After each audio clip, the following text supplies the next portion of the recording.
Hi, this is Sky with Politics NY. Schneps Media is asking each candidate running for New York City office this year 3 questions in 3 minutes. And I'm with Lynn Schulman. She's running for New York City Council District 29 in Queens. So let's get to know her a little bit. Hi, Lynn. Tell us about yourself and why you're running for office. Well, I come from a working class family. My mother was a substitute teacher. My father was a cab driver. And I'm running because the coronavirus has laid bare the inequities of city government, particularly around the issue of healthcare. I mean, we had people die who didn't need to die in the borough of Queens. And the reason for that is because over the last 20 years, we've had 10 hospitals closed, some of them in this district, which left us without hospital capacity. In fact, Queens has the worst hospital capacity of any borough in the city. And so one of the things that I want to do in the council is to make sure that hospital capacity assessments are made part of any zoning application or development that goes up, because we really want people to be able to access emergency care when they need it the most. And I'm just thinking about Borough of Queens. There's a lot of old people there too. So it's surprising that that's limited the hospital capacity.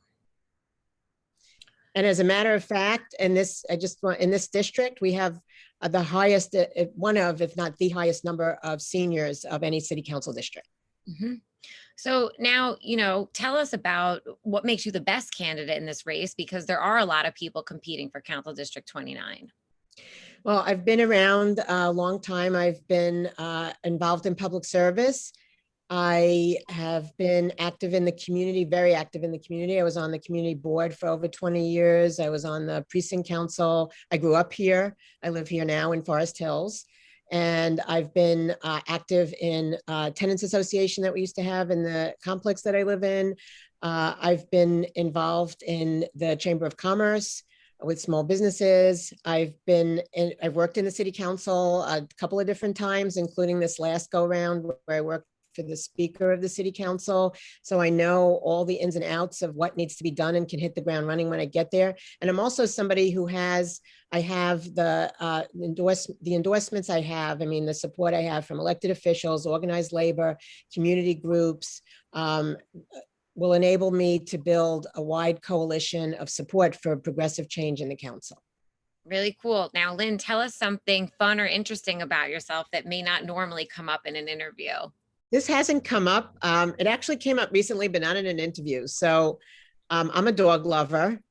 But separate from that, my dog, who unfortunately passed away 3 years ago, was a therapy dog.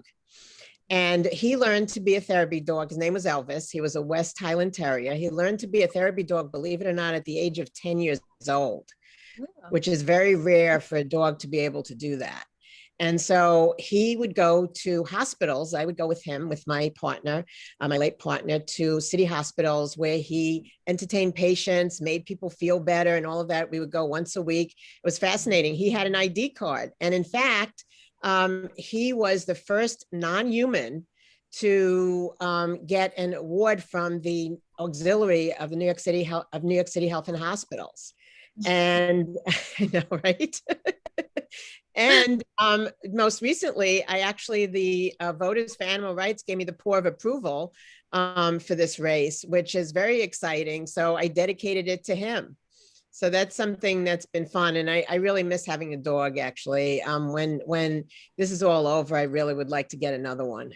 Oh, thank you, Lynn. Thanks for your time. Thanks for being part of Schneps Media's 3 questions in 3 minutes. And I'm Sky with Politics NY.